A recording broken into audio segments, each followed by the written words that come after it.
Let's go. Okay.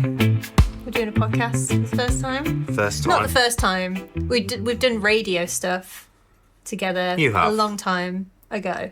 But you were kind of more behind the glass. I'm always away from the behind camera. the glass with your head probably in a server rack or something like that. Yeah, I'm not really on camera very often. No.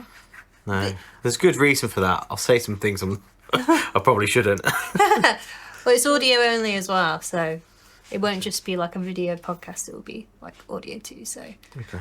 it's, it's whether you're gonna like do things visually you're not proud of as well. Probably my trousers don't fall down. I think I'll be okay. Do you want to introduce yourself? I'll let you introduce me. Okay. So And then I'll introduce you. Yeah, okay. Okay. Let's do things Let's do like that, that. Okay. So for anybody that doesn't know, this is a new podcast that we're starting called Kinda Wild. And it's going to go out every single Thursday. And we kind of wanted to just sit and chat about stuff that we wouldn't usually on camera. And away from what I do with music and away with what you do behind the scenes or what people see of what you do behind the scenes for me. To kind of get to know you a bit. Well, you're already breaking stuff. Fiddling with things, yeah. So for anybody who doesn't know, this is James Plester. You are my husband now. Mm-hmm. You are a problem solver, technician, a barbershop quartet bass. It's been a while, but bass? yeah. You wear a lot of hats. A lot of hats. I don't think I've ever worn a hat. I think you could pull some off, but Yeah, you reckon? you wear a lot of different hats pretty well, and you're one of those annoying people that can do everything, really, from a kind of creative like aspect and also like the technical side as well. So you're kind of like one of our friends described you as like a secret weapon, and I thought that was pretty accurate. Secret weapon, okay. Okay. So that's my introduction for you. Okay. I don't know if I've done you any justice. Probably not. Okay. Yeah, no. Well, this is Emma McGann, Yeah, who you may be hi. familiar with. Emma, what do you do? What do you do most It's days? your intro. My intro for you? Yeah. You stream, you play guitar, sing a lot, I do that. play with the dog, Yeah. That's about it, really.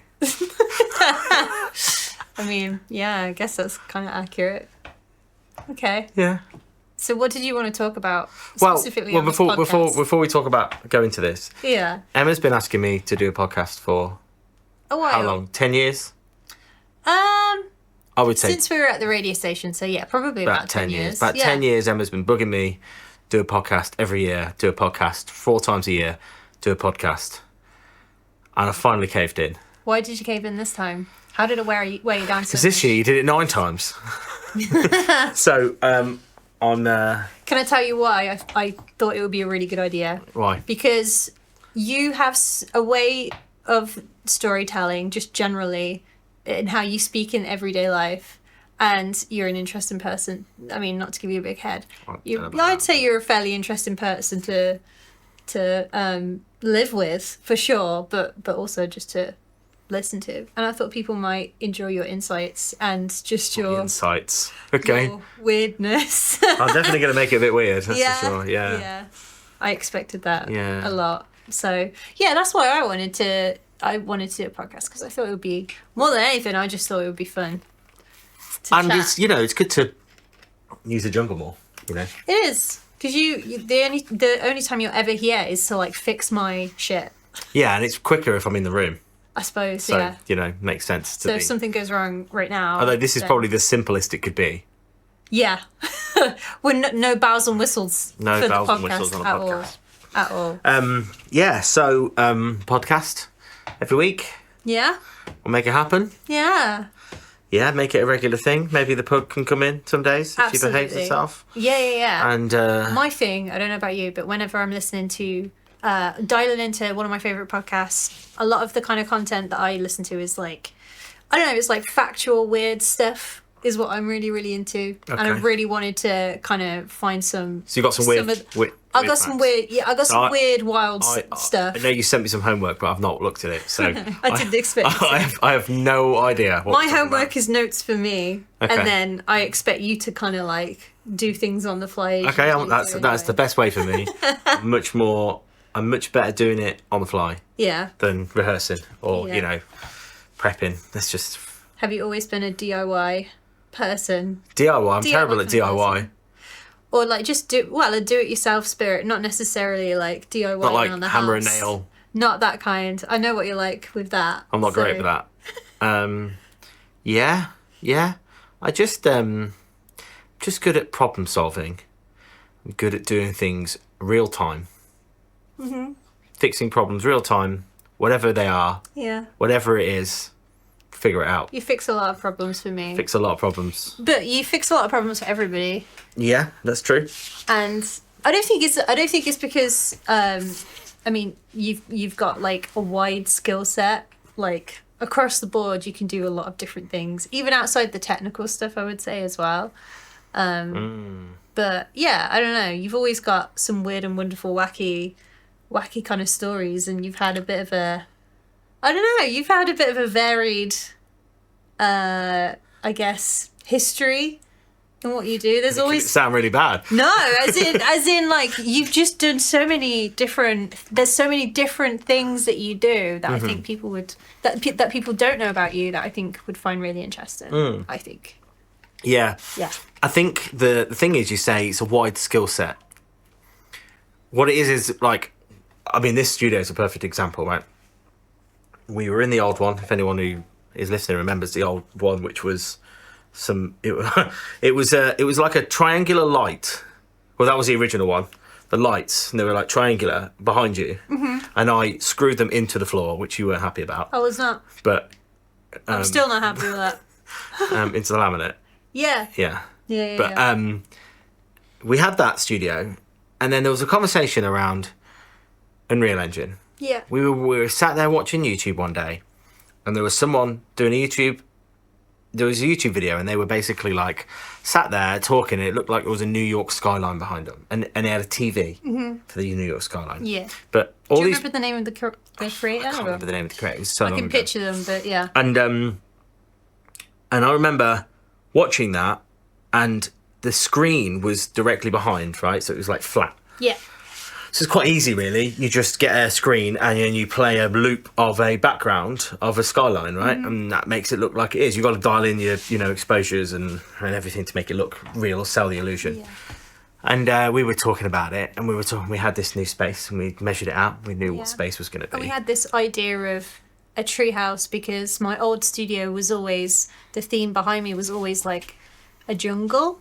But to me, that didn't really make sense because we were in a box room. And visually, it doesn't completely sell you on the idea that I'm actually in a jungle. But also at that point, I noticed that just everybody was putting up grass panels in their rooms. And I was like, okay, we need to take it like 10 steps above and do something that is an illusion and kind of tricks people into thinking, wait, actually, where is she at? Like, yeah, I think we don't have to get into the numbers or anything on it, but like we noticed that on streams when you get lots of people come in or new people come in, that when you have a background that looks absolutely insane, people stick around for longer. Yeah, it just helps grow the channel. It helps with the retention. And for anybody who's finding the podcast for the very first time and doesn't really have context as to what we're talking about, I'm a streamer on Twitch. And I did introduce you. You did. We'll work on that. Yeah, and a lot of what I do is music, but a lot of what the audience see is very visual as well, because that's what it is. It's like video content, right? So we've kind of made it our mission over the last however many years we've been doing this to kind of create the most engaging, interactive, like beautiful and creative space. Not just for the viewers to watch at home, but for me to actually work in day to day as well as like a songwriter. It's kind of like my songwriting cave as well. So, yeah. So we like planned out well, I remember having the conversation with you about just having a window behind you. Yeah. And then I said, what if we had 3 windows? Yeah. And what if those windows were at an angle? Yeah. Just to make it even more complicated. And also, what if instead of just having a loop playlist, which is what most people do, we have a real-time 3D jungle behind you Yeah. that reacts to inputs, day and night, Yeah. all those kind of things. Yeah. And that's what I said to you. And the thing is, you say I have a wide skill set. I really wanted to run with this kind of Bart Simpson idea of like being in an isolated kind of space that felt cozy and away from the world, but at the same time you're kind of letting the world in, just like watching through a lens. But also wherever that lens is in the room, it feels like to the viewer, oh, it's just a camera that they've randomly put in a corner, but it's actually strategically set up so that the corner you're viewing from is directly into the other corner of the room, and that helps with selling the illusion, right, of the edges of the windows, and I'd say it was the more depth of the space and things like that. The big, in the UK, if you're watching from abroad, there's a thing called permitted development, which is basically the biggest building you can build without needing to get planning permission. Planning permission takes forever. Yeah. So this cabin was the biggest you can build, which is 30 square foot. So it's 5 by 6 meters. And in terms of height as well, has to be under, I think it's 2.4 meters, the top of the eaves. I can't remember what it is. Not very tall. It's not very tall, but basically I found this cabin online that was exactly permitted, as you can imagine, someone tells it, so permitted development. So we got the cabin, which actually was quite a funny story because where we are now, there's a long driveway and the van couldn't fit down it. So the guy turned up with this cabin and it was 2.5 tons of wood. Yeah. And I had to make him you love moving, how many pieces of wood? Well, I don't know how many it was, but across a road. The guy turns up and he looks at the gate and he's like, there's no way I'm getting in there. And he can't put it in the street. So we had to go to a neighbour's house over the road and put it on their driveway for a few hours. So then called my brother up and I said, hey, what are you doing? I just need a hand moving a few bits, so it'll be an hour. He kind of gets, if you call up Andrew and you're like, what are you doing? He kind of gets the gist that something. He knows to turn up. So he turned up and it took us about 6 hours. And we had to handball the wood because we had no tools, we had no wheels. So we handballed the whole thing over down the garden path, all the way down. Yeah, and it kind of the cabin came as a kind of flat pack IKEA situation. So it wasn't even like it was an easy assembly. It was like a long project to get it up and running. And not only that, but all of those thousands of pieces of wood we had to spray paint so that they were weatherproof and all these different things. Yeah, it took ages. Then once that was built, our friend Dave helped us build Dave built the cabin, and then B helped us build the room inside of the room that is effectively the space that you see. We basically slotted it together like Lego because it came as a kit, much. And then Dave built it to withstand the elements. Because I think the thing that we built would have been knocked down in a gust of We bought the skeleton with the that may have had a few fractures in different places, and then Dave came in and did it. But the point is that permitted development in the UK, that's the size of 30 square meters. I can't remember exactly what it is, but something around those lines. Mm-hmm. And so we made it in Unreal Engine. And we had the exact cameras that we have and the exact lenses. And we basically were moving it around to get an idea. I think you did a video on it, where it was. Yeah, it's on my YouTube channel. Yeah. Can't remember what it's called. And we were the only real wide shot we can get is angle to angle, corner to corner. If we went that way... you just lose so much. You lose so much, and the width of the camera wasn't as much. Yeah, if we ran the camera right there that way, you wouldn't see the mixing desk, you wouldn't see the tree, you wouldn't see the 3 screens. You'd lose a lot of the kind of details in the background. But yeah. Yeah. So we've done it with that for every studio we've built. Running the cameras. Most of them.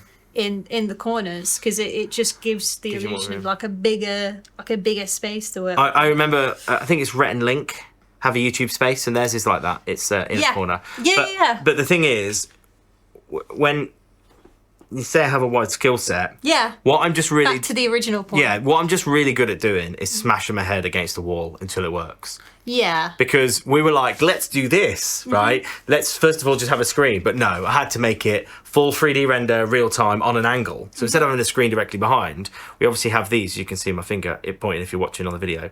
These windowsills, which obviously have to look real in the angle, and as the light moves across them. And that's when I learnt about something called end display in Unreal Engine. And spent a lot of time. Point being, your skill set's really varied, stretches across a lot of different areas, and then if it doesn't, you have a tendency of like just diving in and learning something new. I feel like you kind of thrive on that. I think it's maybe more that I just have the persistence to keep going. Yeah. Where most people would have just stopped and gone, no, I'm it. good, I'm done. I'm done. I was just like, no, let's keep smashing my head against the wall until it breaks. Yeah. But if you didn't enjoy smashing your head against the wall... I'm doing it all the time. I have a great... You kind of got a thirst for knowledge. Yeah, so that was how we kind of put this You're together. a podcast person, because whenever we're driving, like my choice in my car is music, right, to listen to. But whether it's like, you know, whether it's full album, whatever, you go to podcasts like more than anything. Yeah, I always like to listen to talking. Like, yeah. I like listening to talking more than music. Again, thirst for knowledge. Maybe. Yeah, I think it's more... And like, I mean, I probably watch more of the same content because of the influence from you, but like, I've noticed that you gravitate more towards the kind of the how-to videos and the types of content that like... Because you just love your reality TV. Reality TV? Yeah. I mean, not really. I'll watch like I'm a Celebrity. Yeah, I see you watching stuff all the time. Like what? Is it like MILF Manor? No. I caught you watching that once. No. What else? You keep saying this to me, and I still don't know whether to believe that this MILF Manor is a thing. What's the other one? The boat one. The boat one. Oh, that's Below Deck, but that's Below Deck. Below Deck's great. Yeah, you're always watching these things. Yeah, well, I'm not a big reality TV buff. I'm into like I'm a Celebrity, but then even that's got rubbish because they're not even doing it in Australia this year. They're doing it somewhere else. They did it in the UK one of the years, and it was like, really? It's a bit rubbish. And they started bringing in politicians as the celebrities, and it's like, politicians aren't celebrities. They're just glorifying them and putting them in a position where, like we have to listen to them talk drivel, like just in general. Like, don't put them in a jungle. They're just going to play up to the cameras and just be dicks and stuff. So yeah, all that to say that reality TV's alright, but it's not my favourite. No? No. Oh, No. I don't believe that. So this is the Jungle, Yeah. the new podcast. And yeah, for anybody who's listening to audio only, you want a little visual of the jungle, you can check out on my Twitch streams, or you can jump on my YouTube channel and see all of the visuals there. Because, I mean, like, it's pretty impressive. People are impressed when they come in this room. We've just got married. And speaking of DIY, we did a wedding party at home that was very DIY, in the spirit of that. Yep. A number of different people made that point to me on the night. It kind of matches. Looks like you did it yourself. Yeah. Okay. It matches what you guys do. Like a do-it-yourself wedding party. And we had this studio open to everybody, and like when people walk in, they don't exactly know what's going on. I had the T-Rex, the monkeys, Yeah. the toucans, and the spider We have- on loop over 11 minutes. We have some creatures that... And there was some times when the spiders jumped at the screen. And the kids suddenly got scared. Yeah. I mean, there's me thinking that it would be like just a fun little playground for them in the day. They could jump behind the kit and stuff, and then you come in and just put all of the creatures on loop and like give them a bit of a scare. On that DIY, and it was very DIY, and it was just kind of like, you know, family and close friends, really, you know, friends over the years. Yeah. to come over. It was, it wasn't crazy it was big. intimate. Yeah, It was fairly nice. intimate. Yeah. When we did that, the Monday of because it was the weekend when we had the party Yeah. in the garden at our house. And our garden's it's not crazy big, but it's, it's good enough size for the amount of people. Yeah. And Emma was freaking out Monday morning. Yeah. Because she saw the weather and it was going to be thunderstorms on the Saturday. Or whatever day it was, Saturday, Sunday. To be fair to me, I was right to freak out because... Yeah, it did rain. Yeah. It was the only day of the whole week where the heavens just opened and we had... Yeah, it was sunny apart from that water. one day. And Emma, you were like freaking out. What are we going to do? What are we going to do? Everyone's going to get wet. We can't have one in the house because the house isn't big enough. Yeah. We need to have them in the garden. It's too late to get another venue. Yeah. You were freaking out and I was like, I've got an idea. So, got a tape measure. We went in the garden. And you were like, what are you doing? Yeah. And I get the tape measure and I'm like, I got a big plan. I'm like measuring out. What did you say to me when you came in the room? When you fleshed out your plan? What was it? What? Well, I measured the garden first to see. And then I was like, we can do this. We can build a garden full of gazebos. And Gazebo village. Gazebos, yeah. Gazebos as far as the eye can see. Yeah, is what you said to me. And in my mind, I'm picturing the circus type, kiddie type pop-up tents, but like 30 of them like bunched together. And I'm like, wow, I'm not sure. Yeah, so I was a bit concerned, but... Yeah, so I knew I had a gazebo from years ago that was 3 by 3 meters. And then I had another one that I got on an auction. Yeah. That was 3 by 6 meters. Yeah. We made some calls, managed to get another 2 3 by 6 meters. Then one of my favourite websites, John Pye auction site. Oh, John Pye. Shout out John Pye. John Pye. I don't know who that is, but John Pye they're auctions. doing a great job. I do like John Pye auctions. You just got to be careful because it's very easy to overspend on there because of the buyer's premium and the VAT. So you can am I think you right get- in thinking it's an auction house that like all of their lots come from like companies that are there, they've gone bust and they need Well, again, I don't know where they get them all from, but I imagine that's definitely some of it. Right. So, got it. Because I got a lot of things from, there was Made.com. Made.com. In fact, this.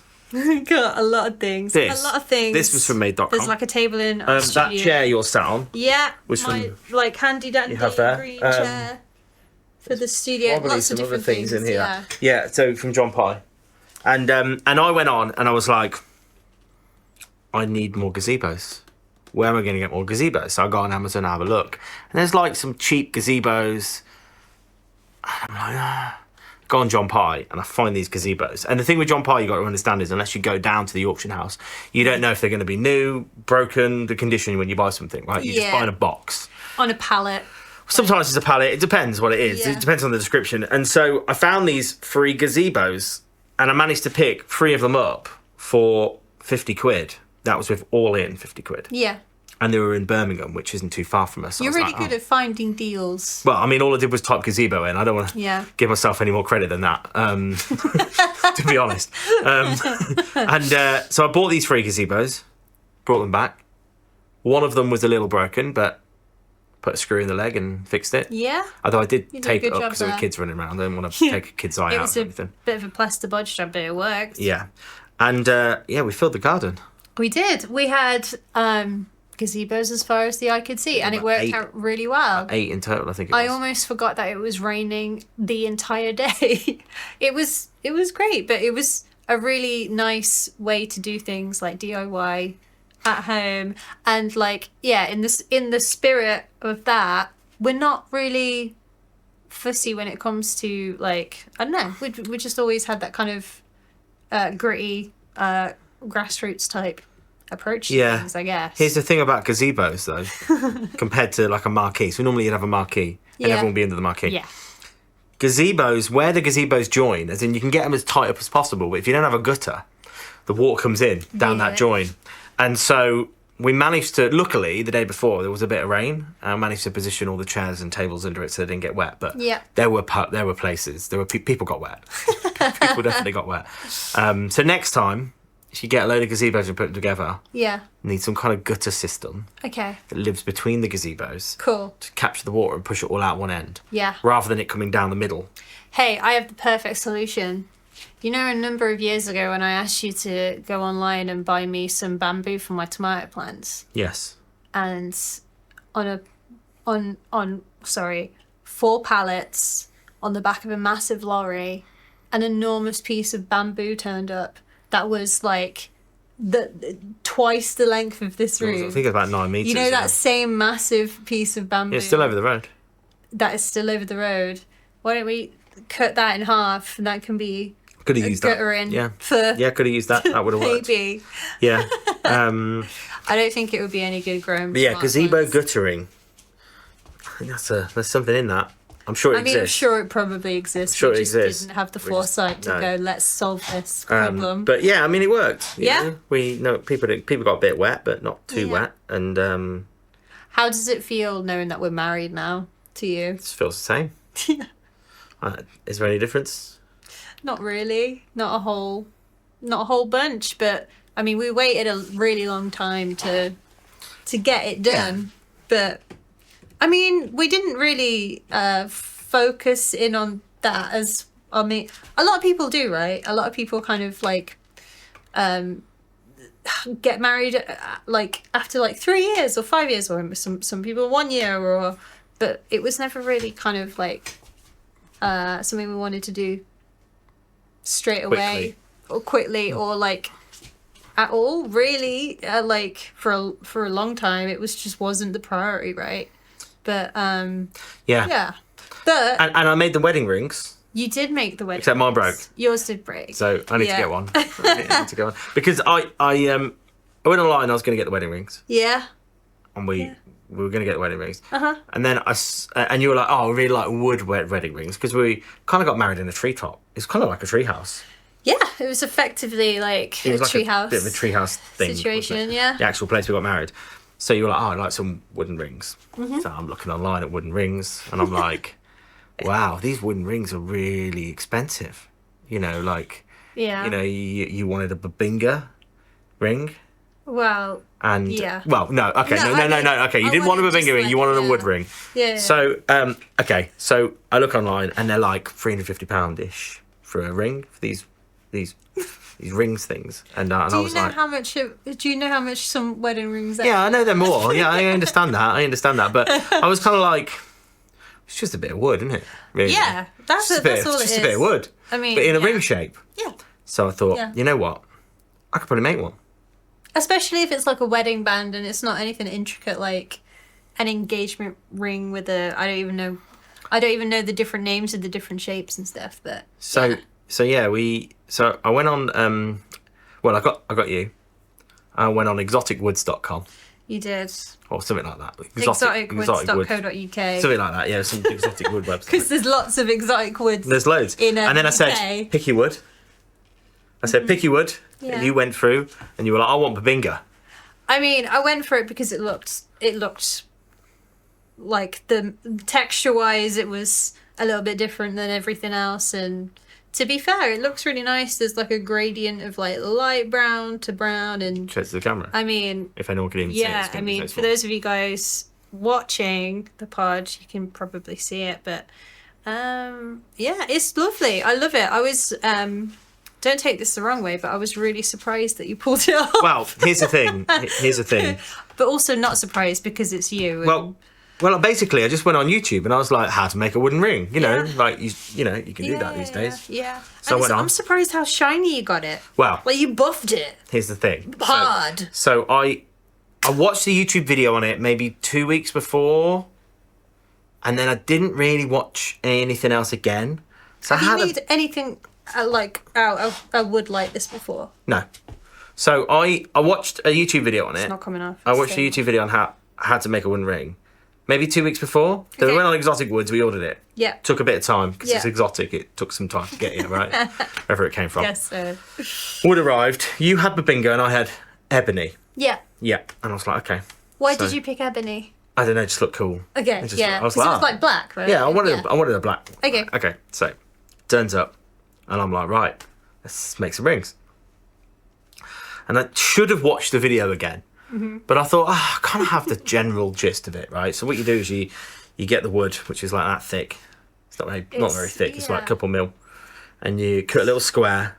And you get a drill that's slightly smaller than the like finger. a tutorial video is brewing. Yeah, slightly smaller than your finger. Yeah. Yeah, so we had this like little thing you might put your finger in. And then I had this finger stick. And it was like it's like a ring stick, and you like pop the ring on, and it tells you the size of the ring. Yeah. So you were like, "Oh, I'm a J or whatever." Yeah, you just meant that's your ring size. Yeah. So you told me, "Oh, I'm a J." Okay, so you put your finger in these little hoops, and you were like, "Okay, it's J." I was like, "Okay, cool." So then I get my thick finger ring stick thing, and basically I look at the size of J, and I make it slightly smaller than J. Yeah. And then I cut it. I like then cut it on the bandsaw, like around it. So it's sort of like, I'd say hexagon shaped, right? So it's hexagon on the outside, and then I drill a hole in the middle, yeah, and then I stick it in the mini lathe. I've got a mini lathe. Stick it in there, and basically I get some sandpaper, and I hold the sandpaper to the inside, right, and I just keep holding it, and then the ring as it's spinning, right. It's a big sanding job. Well, not so much when it's spinning for you. Like if I had to manually sit there, it would have taken me ages. But with a mini lathe, it's a cheap mini lathe from China. I mean, 30 quid kind of job. Mini lathes, I'm guessing, are the majority of the things that you'd make on a mini lathe is mostly like rings, right? Well, I guess like so. that. I mean, I guess so. Yeah. I'm trying to think of other things. Kind of the right thing for the job. Yeah. So I'm like measuring, get the size, stick it on my ring finger thingy, pop it in. I'm like, yeah, that's a J or whatever it is. Yeah. And then you have to do the outside, right? Yeah. And you have to basically, you get the mini lathe, you get a little tool. And so you've got the inside of the ring finger done, yeah. Then the outside, and then it's basically spinning, and you like get the lathe and you push the blade up to it, and it just cuts a bit of the wood off, and you just keep doing passes. And but the wood is like this thick, and I need to get it down to like this. So it takes ages with a lathe, right? Yeah. And it takes ages and takes ages and takes ages. Anyway, so I finally get to that point, and I get my first one I've made. And then you have to sand it. So I'm doing the sanding on the outside, sanding on the inside, just to smooth the edges of it. And then they say, I remember from the video that you had to use like a super glue. Oh no, so then I polished it, and I'd never polished anything before. So I got a polishing kit from that doesn't surprise me. Toolstation. So I got this polishing kit from Toolstation, and it came with this brown and green thing, and I didn't know what they were. So I just rubbed the green thing on it. On the like polishing wheel, just rubbed it all over. Is that what the instructions said? Rub the. Well, no, there weren't any instructions. It was just here's your polishing kit, and then it was like here's 2 blocks of what looked like wax, and I was like, I guess I put them on it. I didn't know what else I did with it, so. I mean, so then I stick it in the drill press, and it's spinning, and I'm holding this little ring. Yeah. And it definitely didn't fall off the drill press at all. No, that was fine. It made the ring green. Yeah. And it wasn't supposed to be green. Yeah. Is it still green?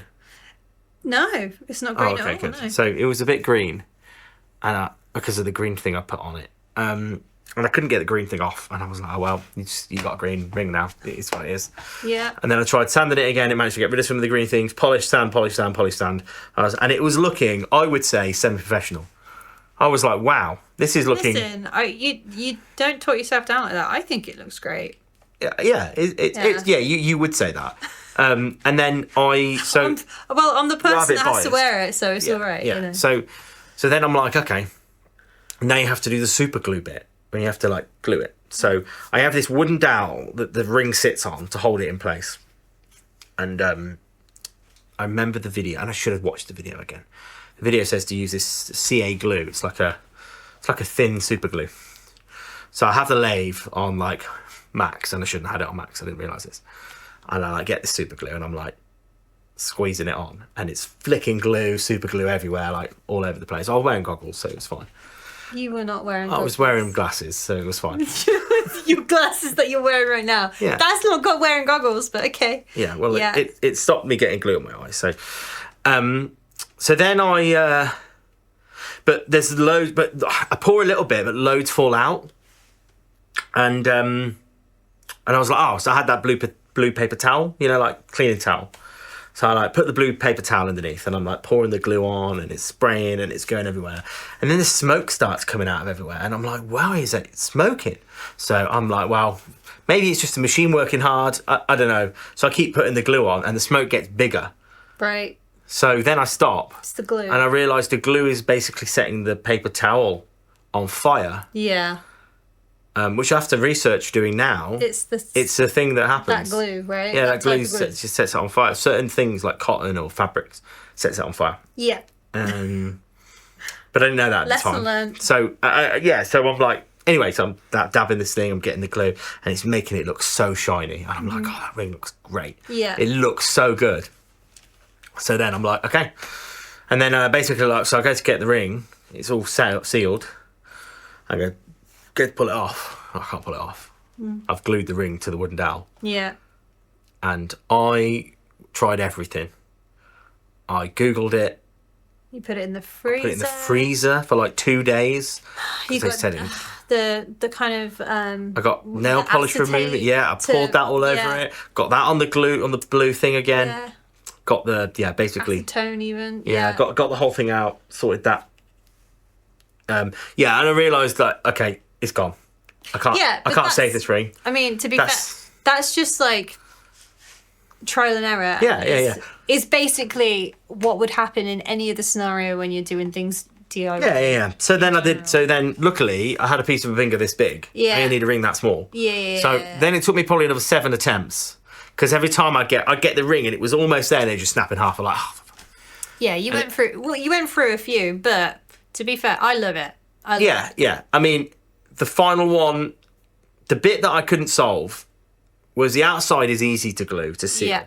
But the inside was really I was like, how do I seal the inside? Mm-hmm. So what I did was I got some masking tape and I taped it around my finger. Right. And then I covered my finger in glue. And then I put my finger in the ring. The glue that was burning through the paper towel. Yeah, but it was okay on the masking tape, it seemed. Right. Okay. And then, so the way I fixed it being stuck to the dowel was I used masking tape because masking tape doesn't stick to this glue for whatever reason. So I basically covered my finger in masking tape. Yeah. Oh, it might be my little finger because it was your one. Covered it in masking tape, and then I basically put it in the ring like that. Yeah. Okay. And then I turn the ring round and I do it that way. Yeah. And sure. And I did that to basically try and seal the inside. And I'm holding this ring with one hand. I'm holding the ring with this hand, and I got a finger with masking tape wrapped around with that one. Yeah. And I'm like, just glue in, just trying to seal it. I'm like, this is working. Then I tried to let go, and I can't. So I've glued my finger to the ring. I mean, yeah. Because I should have really taped these two fingers. In hindsight, I should have taped these fingers as well. So when I'm holding the ring, it didn't stick. But I didn't. I was holding the ring. I was my thought was, if I'm really careful, I'll only get the glue on the inside of the ring, not on the outside again where my fingers are. But I didn't, and I got glue all over my fingers, and I got the ring stuck to my finger, and then I pulled it off, and then it like ripped all my skin off on my fingers, and it was on the ring. Like there was like little fibers of skin, and I was like, So then I had to sand and polish, redo the glue again on the outside. Yeah. And I mean, and then we got there. So that was your ring. Yeah, to be fair to you, I mean, you did a really good job. So thanks very much for that. Would you do it again? Well, maybe. That was your ring, and then I was like, right, now it needs to be mine. And yours is quite thick. Yeah. You've got quite a thick. It is thick, yeah. It's quite, Yeah. Which I know you wanted it a bit thinner, but the problem was every time I tried to go thinner, it would snap in half. Yeah. I think you got the width of it perfect. So then, because I said to you, the safest bet, because like you say, it would have broken again, and any thicker. It was a busy week. It was a busy weekend before the wedding. Yeah. And I hadn't made my ring yet. I'd made yours. Yeah. I hadn't made mine. And I was like, I need to make my ring. So then I got the ebony. Yeah. And I kept snapping it in half because I found out ebony's really brittle. It is very brittle. So that took me a while to solve that problem. So I went through quite a lot. Then I finally get my ring and I'm getting it down and I'm sat there with a lathe doing it, but it's taking me hours. Yeah. I'm like, I don't really have the time. I need to speed this up. So I get the ring that I'm making for me and I go over to the belt sander and I'm like, instead of me sat there lathing like a little millimetre at a time, I'll just sand it down more, then lave the final bit. Yeah. So I'll speed up some time. So I push the ring into the into the sander, and it literally just rips almost all of it. Yeah. And there was the thinnest edge, and I was like, Yeah. well, now I've got to make the whole ring that thin. Mm-hmm. So then I go around and I make the ring, and mine's like really, really thin. But I managed to then sand it, polish it, glue it. It's done, and it was fine for the wedding day. And then the day after, it snapped. Yeah. Yeah. So I'll make another one. And then I found it on our street. Like, Yeah, I don't know how that happened. I don't know how that happened. I was like, I think I was walking home from walking the dog, and I got to outside our house. I was like, I looked on the floor. I was like, that's James's wedding ring, like in the street. We've just got married. Like, what are you doing? Yeah, I'm not sure. I don't know how that happened. Do you want to hear some weird and wild cultural traditions around one of them weddings? about burying a sausage? Is it what? Say One of them what? about burying a sausage. I Because didn't you told include me. that one. I didn't include that one, but that's a true one. But I don't know where that originates from. You told me Yeah, before we get married, I want to bury a sausage in the garden. yeah. And I said that pug will dig that thing up. But do you know why you do that? No. Apparently, it's supposed to give you a not so rainy day on your wedding day. It's like a good look, I guess, ritual that people do. But I don't know where that originates from. Feels like a waste of sausage. It feels like bullshit. But also, yeah, the dog would have 100% found Dog it. will be sniffing. Yeah, Sniffing it out. and there would have been no point in said ritual. But I don't know where that originates from. What but- size sausage? What size sausage? Yeah. I don't understand the context. No, as in You like, have to give me as like in like, clearer is it context. cocktail sausage, like a little one, or like, is it raw? Does it have to be cooked? Like, or do you have no guidance? Is it like the size of the sausage? Like, it means more. Could you get like a fish and chip shop, like a battered sausage? Could you? How is that going to affect the weather? I don't know. I'm just saying, Maybe- like, you know, Maybe. is there more context, or is it just bury a sausage? I think it just says sausage. But then again, this information was from the internet, so it could be. Can't trust that, can you? Well. Okay, sorry. I No, interrupted it's you. fine. So, some other weird cultural traditions. Not weird, but like unusual that you might not have heard of. Okay. So, in China, brides, in some parts of China, brides practice a crying ritual for a month before the wedding with their mother and grandmother joining in at later stages. So they Crying? forcibly make themselves cry Okay. a month before the wedding, Okay. and it's supposed to be a ritual that is kind of supposed to. I think it's supposed to give them good luck, and it's supposed to evoke joy, but they're still crying. I don't think they're happy tears. So I don't know how so we were somebody at a does christening last week, that. Yeah. and the priest said, I don't know if you remember this. No, I was not. The priest, locked in. the baby was crying at, Yeah. at the christening, and the priest said, if the baby cries, it means the devil's leaving it. Is that So what maybe, you yeah, said? that's what he said. Yeah. It was something around that. It was something like, oh, he said, you know what they say? If the baby cries, that's the Okay. devil leaving. And I was like, who says that? Obviously, that one guy. Maybe it's a thing. So maybe it's got something related to that. Maybe. That was a christening. This is a wedding, but I mean, Isn't it? in Germany, newlyweds are given good fortune and harmony by smashing porcelain plates at their wedding, which the couple then cleans up together. It says in Germany, but I think that's the thing at Greek weddings as well, where like people smash like plates as Okay. a symbol of like good luck, I guess. But Is that why we gave everyone paper plates? yes, 100%. yeah. And also, we're not Greek or German, so. Not yet. Not yet. What? What? What? In Kenya, among the Maasai people, it's a sign of blessing and good luck for the bride's father to spit on the bride before the ceremony. Okay. Also, I think that is a Greek thing as well. I might be taking too much away from My Big Fat Greek Wedding, the movie, but yeah. I mean, I've been pretty weird. to like 2 Greek weddings in my life. Okay. I can't say I've seen the spitting, but I've definitely seen the plates. So, I mean, That's a fun one though. Do you think there's a company that just supplies plates for breaking? I mean, maybe. Like breaking plates? But you could do that. I mean, you could do like a kintsuku thing where you like glue them back together afterwards and then they can be the plates for your new home. I don't know if people would bother doing that, but I like that idea.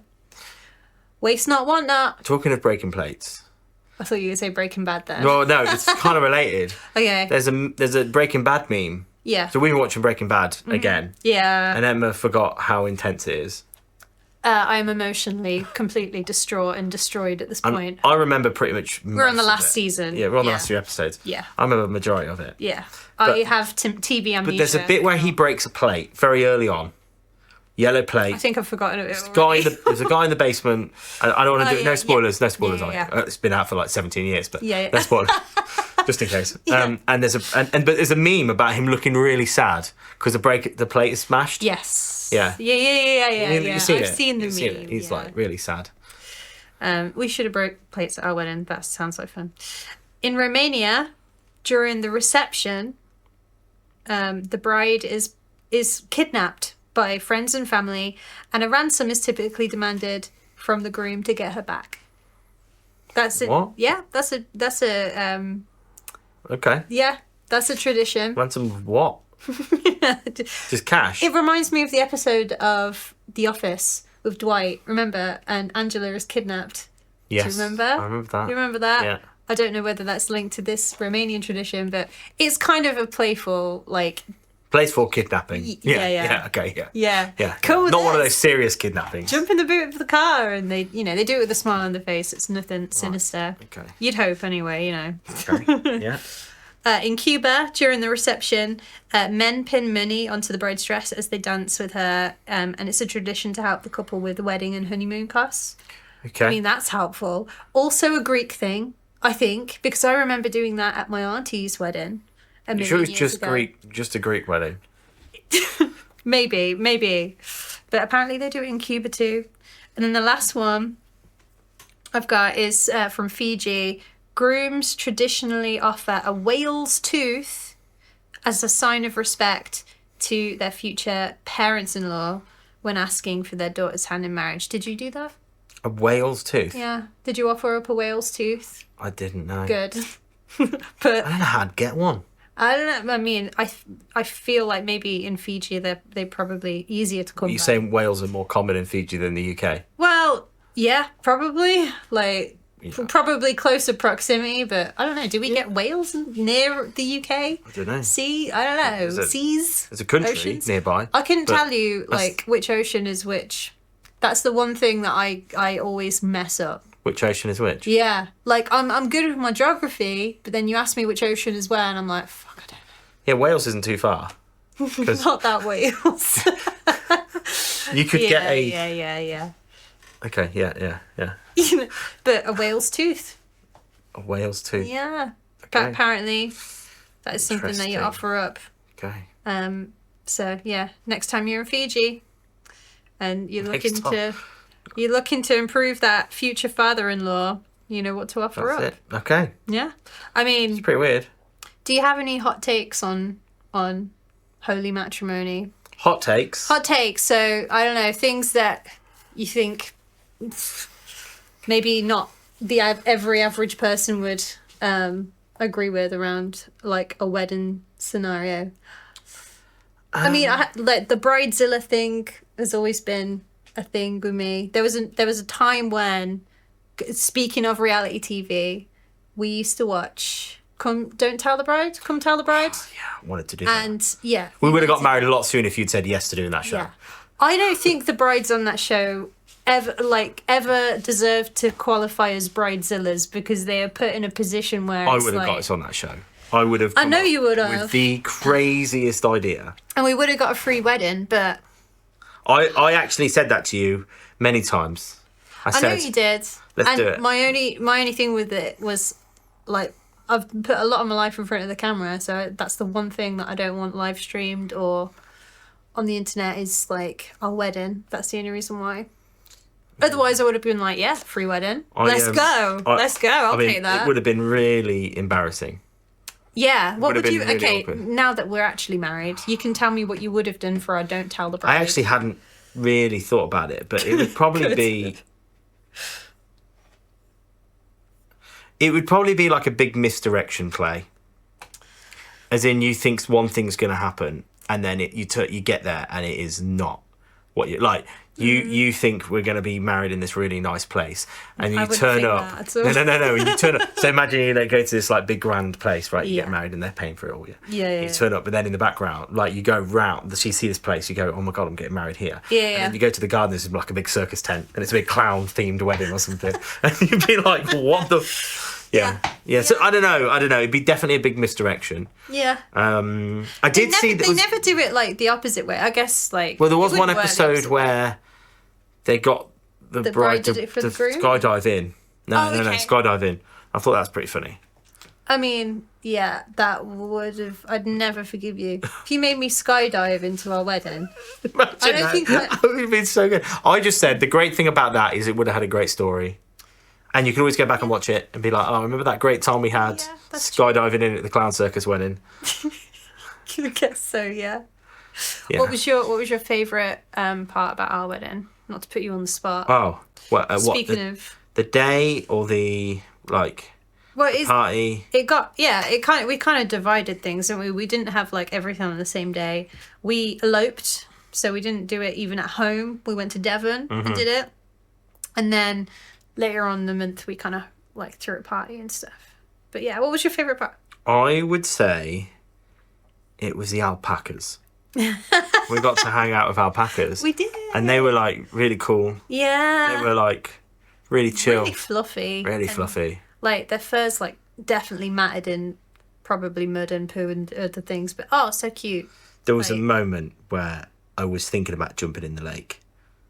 What do you mean? We were having our photos done. No. And I was like, if I grabbed Emma right now and dived in the lake with her, because the photographer was taking photos on the other side, and I was thinking about it, and I Oh was my like, god. but we hadn't really got that far, and I knew we had more photos to take, so I Yeah. thought, wait. Because it was starting to rain anyway, so Thanks for you're already a telling bit me wet. after the You're already a bit fact, wet. 'cause- Yeah. You're already a bit wet. I was like, what's a bit more? We kind of had the best of It didn't really look very clean. That lake was like pond scum. It would have been pond pretty scum. grim. There was some pond scum. Yeah, it would have been pretty grim. Yeah.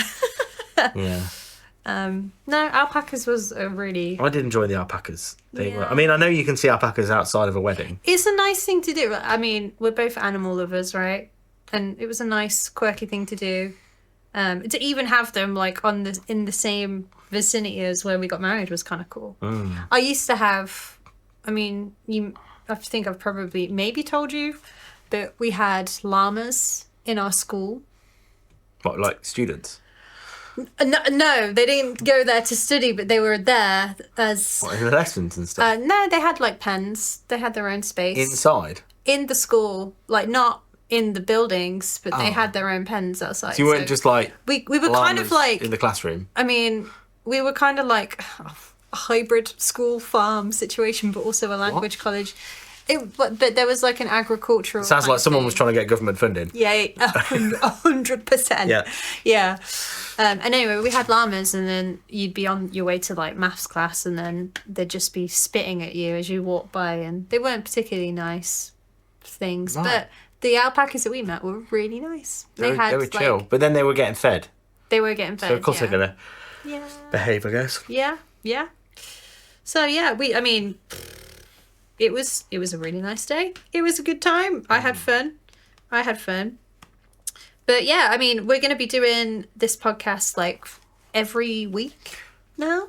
I tell you, another really good part was Yeah. there was a jukebox, Yeah. and I kept sneaking in and sticking loads of Robbie Williams on like 4 or 5 tracks with the same Yeah. ones. Like, and I don't know if Yeah. anyone noticed, I but mean- we were just like listening to different music, and then there would be like a load of Robbie. Towards the end, I definitely like clocked that there was Just there'd like- been a few. I learned the numbers, and I just kept going jukebox and typing it in. I was like, yeah, that. I just thought it was quite funny. I mean, it's not a guilty pleasure, is it? Really? No, Robbie's great. Yeah. I really enjoyed the movie. I get annoyed when people call things guilty pleasures because it's like, surely that's the thing that you enjoy. Don't feel guilty about it. We went to see the movie. The Robbie movie, yeah. With the What was it dads. called? The chimpanzee movie. What was it called? Something Man, Best Man. Was it? Monkey Man. I don't know. I can't remember what it's called, but it was great. It was good. Really good. It seemed really high budget for a UK film, and I feel like they made it for a US audience, and the US just don't know who he is. Yeah. And I don't know if you're from the US, you're listening. Is that part of the tactic to kind of because it was really good, and the CGI was really good. The choreography was great. Super good. The movie was like emotionally battering. Yeah. You know? Big time. We went in for the meme because we went in thinking this is going to be a giggle, and if it's terrible, we'll just leave. But we were fully locked in. It's great. It's really good. And, highly recommend it. Edge of your seat, like unexpected. Well, maybe not edge of your seat, but maybe that's a bit too. There was some moments for me where I was like, okay. Yeah, it was. And the choreography was like next. It was pretty good. Too. Yeah, it was pretty. Robbie's having a bit of a moment again. Well, I mean, he just had a film out. I'd say that's a moment. Were you like a fan? Not back really, when he was originally. No, not Can mine. you tell me what boy band? I'd say he used not my demographic. What boy band did he used to be in? I only know Take That because of the movie. Yeah. I think before that movie, I would have probably said Boyzone. Yeah. I don't know. They're all there's a few names. Yeah. I did the sound once for one of them. Wait, one of who? The boy bands. Which I don't one? know. I don't know. It was two of them together. Oh. It's like a joint party thing. In fact, I remember. Yeah. Yeah, I remember. I can't remember which one it was. But it was two. It was like a few members of each, and then they joined their names together. Something Zone. Yeah. And their manager was just an interesting guy. Yeah, that was an interesting show. You've got a lot of like weird tour stories and stuff like that, so we can definitely dig into them. Yeah. On future episodes. Yeah, maybe some things we shouldn't talk about. As deep as you should get, maybe. Things are different these days because, smartphones. Yeah, the rock and roll scene when has I first changed. started, it was different. It was so different. A lot of everything going on. A lot of going things on. happened. Yeah, and probably still does to a degree. Yeah. In not so much in plain sight, I guess. Yeah. Anymore. No. Yeah. Yeah. We can go into that another day. Yeah. Oh, definitely. Yeah. Well, on the next episode, we're going to talk about weird jobs that we've had. I thought that would be weird jobs. Yeah, I thought that would be an interesting one because we've both had some odd things that we can kind of hark back to and cover. I've got some very good ones. Actually. Yeah. So like bank them up and we can talk about it on the next one. I think about them. Yeah. Weird jobs. I got some weird jobs. I know you've had some weird jobs, and I know you've got some weird jobs upcoming as well. So I've always got weird jobs. It's always they're the best ones, to be honest. Like, keep you on your toes. Yeah, you don't want to be doing the same thing all the time. So if you guys have found the podcast for the very first time, we're going to be going live on Twitch every Thursday from 9 p.m. if you want to tune in live. And you can listen to the pod in all the usual places that you'd listen to your podcasts. And you can also rewatch the video podcast on YouTube on a dedicated channel as well. Yeah. And I thought it was nice to kind of give people an intro to how we built the treehouse from your perspective. People hear it from me all the time. Yeah. It's nice a lot of people think it's fake. Yeah. I don't think it's real. And I can prove it's real. I think you should prove it's real. I mean, for audio people, maybe they can just... They'll be able to hear it. Check out the video. You have to hear that it's real. A lot of people... It took a long time to make it not look so fake. Yeah. And I would say that the positions we're sitting in right now don't help. They don't, because the lights were made... There's lights. There's so much that way that you can't see. People ask me if it's a green screen all the time. And I take great pleasure in... running around and touching things to show them. There's lights. You can probably see them reflecting in my glasses, actually. Yeah. You see there's big lights in my glasses. They're That's another thing, like light placement, right, as well. Yeah, well, they're set up for you right in the middle. Mm-hmm. Yeah. So while we're sat this certain way, it's not even going to look that real. But I'm not even talking about the subject lighting. I'm also talking about the backdrop lighting as well, and the positioning, and there's lights up here to shine the back of your head. Yeah. like a key fill, like a fill light. So that helps stop the fakeness of the green screen. And then the other thing is, a little bit, there are little light. In fact, you can see one right above my head. Those lights. Yeah. Where is it? There. Yeah. There's about 9 of those hidden. Yeah. And they basically, so you can see the colour of it. What I have a virtual camera inside the jungle that's pointing at the sky. And then it takes the colour of the sky and it converts it to RGB. Yeah. Which then outputs on these lights. Yeah. So it takes the colour of the sky and it pushes that back into it. In fact, you can see just in the middle there, which you can't normally see because you're sat there. Yeah. See, it's what like sort of light where I'm pointing. Yeah. There's a few of those hidden all over the place. So, for example, if there's like a thunderstorm, it will pick up will pick up the flash and the RGB on the light will kind of you flash, may not right? see this, but if I press this button, so it's more realistic in the room. we make it nighttime. It doesn't really make sense for audio viewers, but yeah, watch the video. Oh if you yeah. want to Sorry, see it. my bad. But So we're it's okay, in it's nighttime like right now, getting used to doing right? that. And you can see that that light's changed to blue because it's night. You know, it's kind of Yeah. like a dark blue sky, but you can't really see it on the stream. And this is because we're using TVs. Because I was going to use LED wall, and then I worked out the cost and the fact we need to have free-phase power in the house. So I was like, Lots I of better not different do that. things. There's actually an aurora that runs through the sky at night, and you can see that changing very slightly when the camera goes. Oh, there you go. As I'm speaking right now, as the camera goes over it. Yeah. So then it makes the movement change. Yeah, it's cool. I mean, we put a lot of work into it, and I love the fact that we get to sit here and do a podcast. Yeah, Put it all it out looks a as lot. well. It looks a lot more different in real life, though. It does. Yeah, I mean, it's like such a cool little songwriting haven for me, and like I'd much prefer to come in and work in here than just have it as a kind of box room with egg boxes on the wall and stuff like that. So it's a nice space to write in. So yeah, and it's cool that we get to do a pod. So yeah, I guess we'll wrap up. Yeah, we can wrap up. Yeah, hope Yeah. you guys have enjoyed listening and watching, and you can check out the next episode on next Thursday.